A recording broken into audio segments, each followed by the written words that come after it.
Assalamualaikum warahmatullahi wabarakatuh. Salam sejahtera bagi kita semua. Salam semangat. Bagaimana kabar kalian semua? Aku doakan semoga kita semua selalu mendapatkan kesehatan dan keselamatan oleh Allah Subhanahu wa Ta'ala. Selama pandemi ini, jangan lupa selalu mematuhi protokol kesehatan untuk melawan virus corona dengan cara menggunakan masker jika berada di luar rumah, makan makanan yang bergizi, rajin berolahraga, rajin mencuci tangan dengan sabun, jaga jarak, serta tidak bergerombol atau berkerumun. Anak-anak kelas 5 yang hebat, pada kesempatan ini Pak Agung akan menjelaskan tentang pembelajaran kelas 5 tema 2, subtema 1, pembelajaran ke-4. Sebelum kita mulai pembelajaran ini, marilah kita berdoa terlebih dahulu menurut keyakinan kita masing-masing. Berdoa, mulai. Selesai? Mari kita bersama-sama belajar dan menyaksikan tayangan berikut ini. Tujuan pembelajaran kali ini untuk tema 2 subtema 1 pembelajaran 4 adalah sebagai berikut. Pemetaan kompetensi dasar terdiri atas PPKN, IPS, Bahasa Indonesia.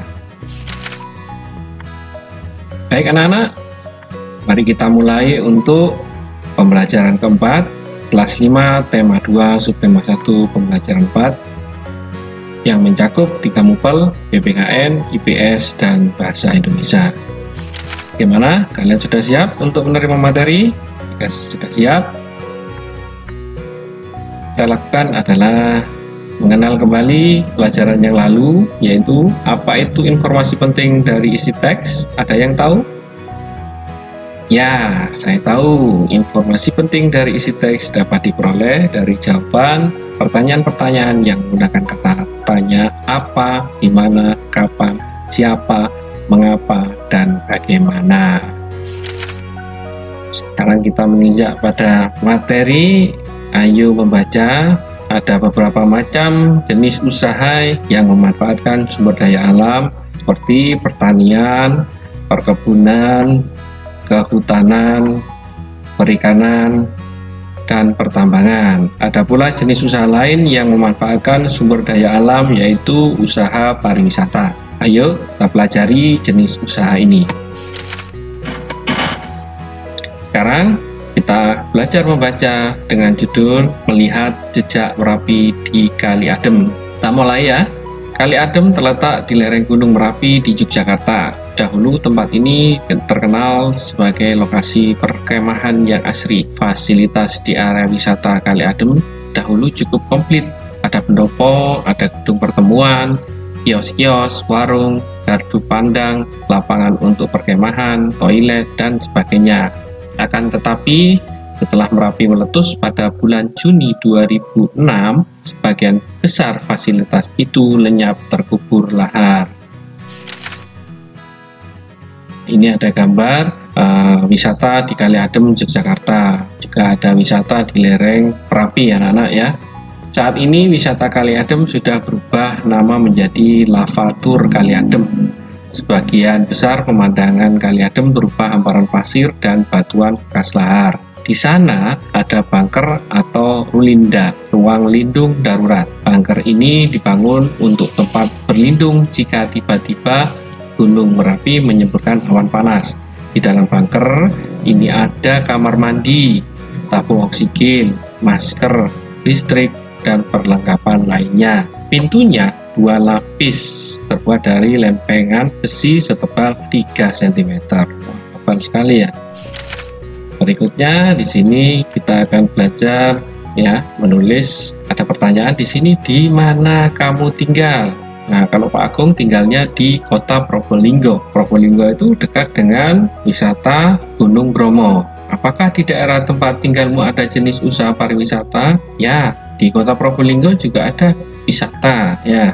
Dekat situ ada Pulau Gili, juga ada Gunung Bromo. Bagaimana pengaruh adanya usaha pariwisata bagi kehidupan masyarakat? Ya, pengaruhnya ya besar sekali karena akan meningkatkan taraf ekonomi warga masyarakat sekitar. Jelas ya? Nah, kalian bisa menulis sendiri di mana kamu tinggal, kemudian apakah di daerah tempat tinggalmu ada jenis usaha pariwisata, kemudian yang terakhir bagaimana pengaruh adanya usaha pariwisata bagi kehidupan masyarakat. Berikutnya di sini juga kita akan belajar tentang jenis usaha bidang jasa. Jenis usaha pariwisata merupakan usaha di bidang jasa. Jadi Pak ulangi, jenis usaha pariwisata merupakan usaha di bidang jasa. Bidang jasa berkaitan dengan pemberian layanan kepada konsumen. Contoh usaha jasa selain pariwisata itu anak-anak ya, antara lain perbankan, keuangan, asuransi, kesehatan, dan hukum. Sektor jasa di Indonesia terutama pariwisata berkembang pesat. Pesatnya jasa pariwisata didukung potensi panorama alam Indonesia yang elok atau indah. Sektor pariwisata di Indonesia juga menonjolkan aspek budaya. Contoh objek wisata alam adalah danau, pantai, bukit, gunungan, gunung, suaka alam, serta flora fauna. Itu adalah contoh objek wisata alam. Nah, berikutnya ada contoh objek wisata budaya, antara lain ya adalah kesenian daerah, upacara adat, keraton, dan candi. Objek wisata alam. Nah, di sini kita perhatikan. Di sini ada Pantai Pandawa yang terletaknya di Pulau Bali, Indonesia. Kemudian yang berikutnya di sini ada Pantai Pink, anak-anak. Ya, Pantai Pink, pasirnya berwarna pink, terletak di Pulau Komodo, Nusa Tenggara Timur, Indonesia. Sangat indah, bukan?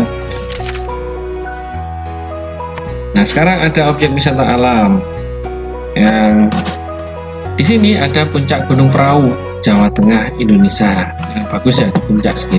Berikutnya di sini ada Gunung Bromo yang letaknya di Jawa Timur, Indonesia. Sangat indah, bukan? Nah, sekarang ada objek wisata budaya ya. Contohnya di sini gambar ada Keraton Solo yang letaknya di Jawa Tengah, Indonesia. Kemudian ada Keraton Yogyakarta berada di daerah istimewa Yogyakarta, Indonesia. Jadi ini merupakan objek wisata budaya. Nah, objek wisata budaya ya. Sini juga ada candi ya, ada candi. Yang pertama di sini ada Candi Prambanan terletak di Klaten, Jawa Tengah, Indonesia. Berikutnya yang di sini ada Candi Borobudur terletak di Magelang, juga Jawa Tengah, Indonesia. Nah, sini objek wisata budaya. Nah, ada kesenian Reog Ponorogo yang letaknya di Jawa Timur ya, di Ponorogo, Jawa Timur, Indonesia. Kemudian di sini juga ada kesenian Karapan Sapi Madura, Jawa Timur ya, letaknya di Pulau Madura. Usaha-usaha di bidang jasa pariwisata antara lain sebagai berikut. Yang pertama, 1. Mengelola jasa penginapan, misalnya hotel, wisma, dan losmen. Kemudian yang kedua, usaha penjualan barang cenderamata atau souvenir. Yang ketiga, penyedia jasa pemandu wisata atau tour guide. Yang keempat, penyedia jasa pariwisata dan transportasi atau tour and travel. Ya, ada 4 usaha di bidang jasa. Pengelola jasa penginapan. Nah, di sini ada gambar hotel tempat penginapan ya, bagus ya gambarnya. Nah, di sini penyewaan penginapan berada di Seminyak Hotel di Bali, anak-anak ya, tempatnya bagus sekali. Kemudian ada usaha penjualan barang cenderamata atau souvenir. Nah, di sini ada penjual souvenir di Pulau Bali dan di Borobudur. Nah, menjual beraneka ragam barang untuk dijadikan oleh-oleh. Kemudian ada penyedia jasa pemandu wisata atau tour guide. Nah, kalau misalkan jalan-jalan ke tempat wisata, biasanya kita membutuhkan tour guide untuk menceritakan sewaktu masa perjalanan. Nah, jasa penyedia pemandu wisata tour guide ini biasanya banyak terdapat di Pulau Bali dan di Candi Borobudur, yang biasanya diperuntukkan untuk wisatawan asing. Nah, di sini ada penyedia jasa pariwisata dan transportasi, tour and travel. Nah, di sini ada penyewaan jeep ini anak-anak ya.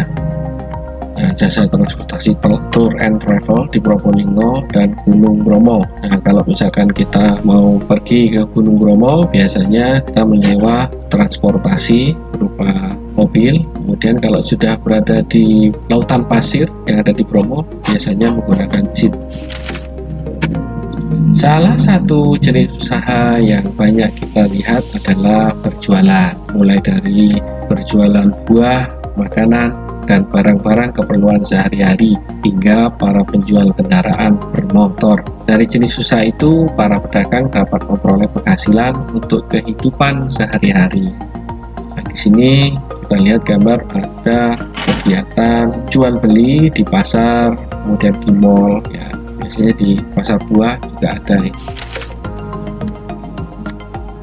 Nah, di sini ada pertanyaan, mengapa ada berbagai jenis usaha, dan mengapa orang melakukan suatu usaha tertentu dan orang lain melakukan jenis usaha lain yang berbeda? Kenapa ya?